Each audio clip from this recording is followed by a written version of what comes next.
जीते जी बहुत महात्मा महापुरुषों ने और सेवकों ने प्राप्त कर लिया, वैसे आप भी कर सकते हो, लेकिन कोई महापुरुष प्राप्त करने वाला मिलना चाहिए। वो नहीं मिलेगा तो जीवन अपना ऐसे ही चला जाएगा। ये जो आप कर्म करते हो ये इंद्रियों का बाहर का कर्म है, जड़। तो जड़ कर्म से जड़ चीज मिलेगी। जड़ कर्म करोगे, इंद्रिया जड़ है, आँख भी जड़ है, कान भी जड़ है, मुख भी जड़ है, हाथ भी जड़ है, पैर भी जड़, ये सारा शरीर जड़ और ये सब सामान जड़ है। तो तुमने जड़ की पूजा, जड़ की प्रार्थना, जड़ का काम और जड़ के कपड़े और जड़ का जल और जड़ की अग्नि, जड़ की वायु, ये सब जड़ का, तो आप इसमें फंस जाओगे तो आपको जड़ चीज मिल जाएगी। और इस जीवात्मा को जब जगा लोगे मनुष्य मंदिर में तो फिर आपको चेतन चेतन मिलेगा। जीवात्मा चेतन है, चेतन का चेतन से भजन करोगे तो चेतन मिल जाएगा। ये जड़ है, शरीर जड़ और ये सब साधन सामान जड़ है। तो आप लोग इसमें उलझ गए और फंस गए। लेकिन ये पूजा जो सच्ची है, आत्म पूजा, परमात्म पूजा, ये आत्मा की और देव पूजा, वो तो आप नहीं कर पाते। वो तो मनुष्य रूपी मंदिर से उसका रास्ता, तब आपको मंदिर मिलेगा।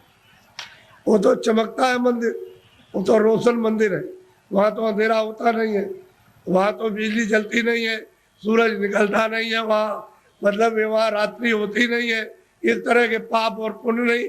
ऐसे मंदिर में पहुंचकर अपनी जीवात्मा से मनुष्य रूपी मंदिर में उसकी पूजा करो, सच्ची चेतन पूजा, तो जीव कल्याण हो जाए सदा के लिए, ये मुक्त हो जाए, छुटकारा पा जाए।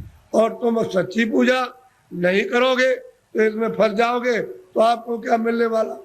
अरे पाप और पुण्य इसका फल पा जाओगे। आप तो पुण्य करते नहीं हो, पापी पाप दिन और रात करते हो, तो बताओ कैसे तुमको फिर ये मनुष्य शरीर मिलेगा और कैसे भगवान मिलेगा? उसने तो कहा मन और बुद्धि और चित्त है ये निर्मल, और अंतःकरण निर्मल जिसका हो जाएगा वो मुझको प्राप्त कर ले। तो आपने तो मन बुद्धि चित्त है, अंतःकरण निर्मल नहीं किया, ये तो काम क्रोध लोभ और मोह और अहंकार में फंसे रह गए। इसमें इस गंदगी को अपने ऊपर लाते रहे, पहाड़ों की तरह से लाद लिया, तो इसको उतारेगा कौन?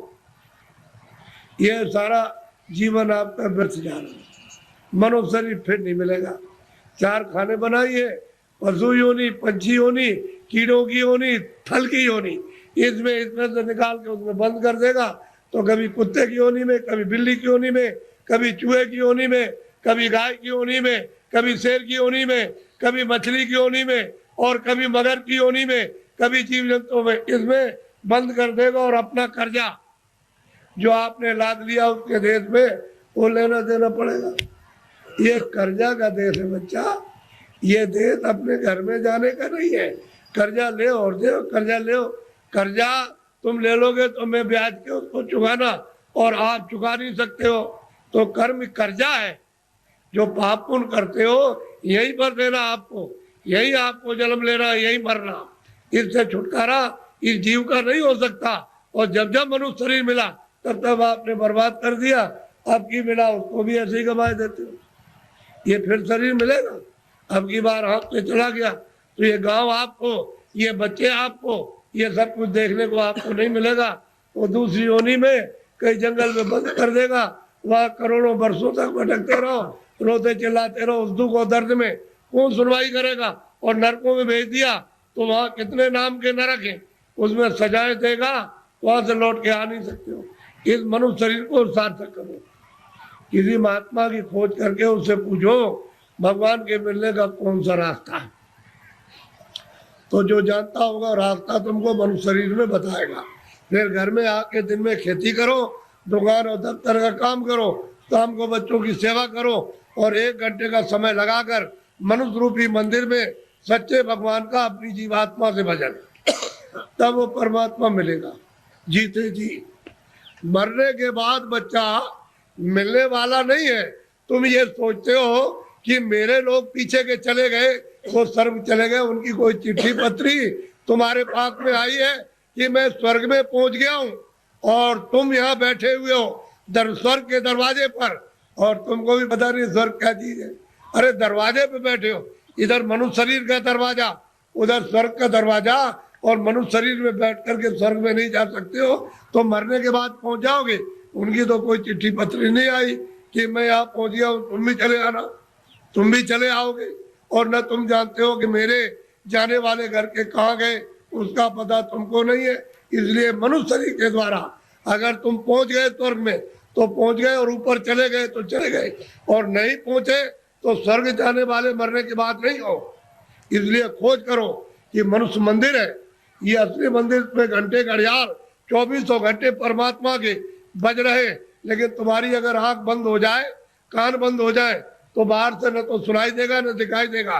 इसी तरह से तुम्हारी अंदर की दिव्य आंख और दिव्य कान तुम्हारे बंद हो गए तो सुनाई और दिखाई नहीं देता। तुम्हारे अंदर के वो दिव्य आंख और दिव्य कान खुल जाए तो सुनाई देने लगे, दिखाई देने लगे। मंदिर में सच्ची आरती करो तो खुश हो जाएगा, प्रसन्न हो जाएगा, तुम्हारा हो जाएगा कल्याण।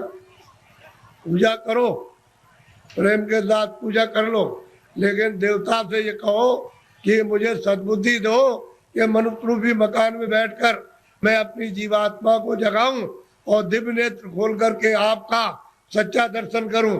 ये ठीक। और मांगो कोई महात्मा जानने वाले मिल जाए जो वहां तक पहुंचे हो देवी देवताओं के पास और उस परमात्मा के पास, और वो हमको रास्ता बता दे और उनकी कृपा से और दया से रास्ता पा जाए, हम आपके पास और भगवान के पास पहुंच जाए।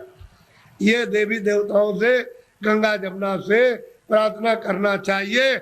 और ये प्रार्थना करनी चाहिए कि ऐसी सद्बुद्धि दो, कोई पाप कर्म न करे, कोई झूठ न बोले, धोखा न दे, बेईमानी न करे। जितना भी काम करे, नेक काम करे, अच्छा काम करे, पुण्य का काम करे, किसी को सताए नहीं, किसी को मारे नहीं, किसी के घर में, किसी के खेत में चोरी न करे। ये देवताओं से प्रार्थना आपको गंगा जमुना में स्नान करते हुए करना चाहिए।